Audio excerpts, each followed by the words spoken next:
Meskipun banyak perhatian telah diberikan pada bantuan kemanusiaan yang dimungkinkan oleh gencatan senjata selama seminggu antara Hamas dan Israel, para ahli militer mencatat bahwa jeda tersebut mungkin memberi Hamas kesempatan untuk memperkuat dan memasuk kembali pasukannya ketika perang kembali terjadi pada hari Jumat.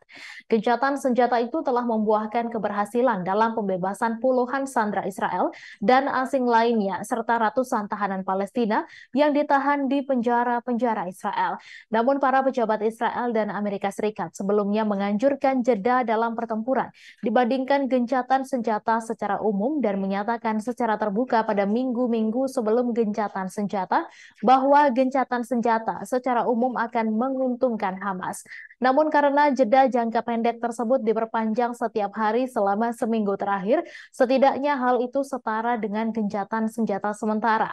Kekhawatirannya adalah bahwa Hamas akan menjadi lebih kuat sehingga pasukannya dapat merespons serangan darat dan udara Israel yang menghancurkan di Gaza Utara dan mungkin juga di Gaza Selatan, di mana banyak dari 2 juta penduduk sipil di wilayah kantong tersebut kini berada setelah mengindahkan peringatan Israel untuk meninggalkan Gaza Utara.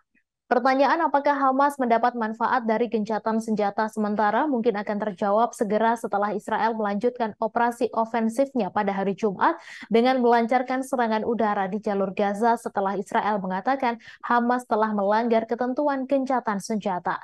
Awal pekan ini, juru bicara keamanan nasional AS John Kirby mengakui adanya risiko nyata bahwa Hamas mungkin mendapat manfaat dari perpanjangan gencatan senjata setiap hari untuk memungkinkan berlanjutnya pemindahan sandera Israel dan asing lainnya.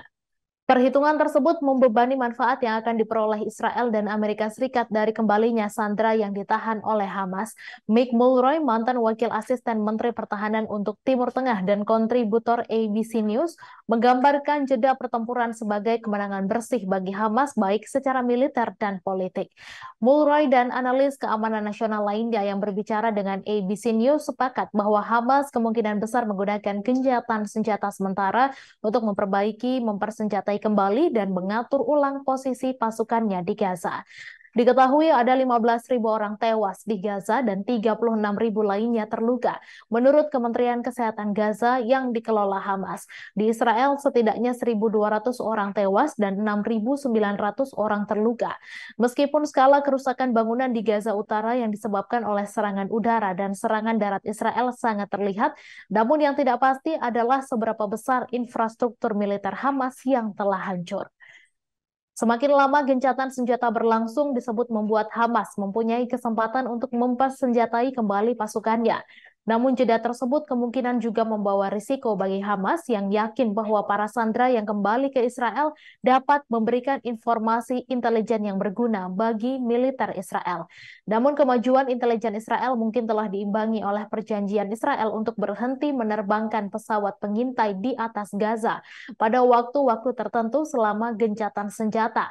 Hamas dinilai bisa menyerang Israel kapan saja dan membuat komandan IDF di lapangan frustasi. Hamas diyakini punya banyak senjata yang belum diakses di saat Israel tidak melakukan pengawasan sepanjang waktu.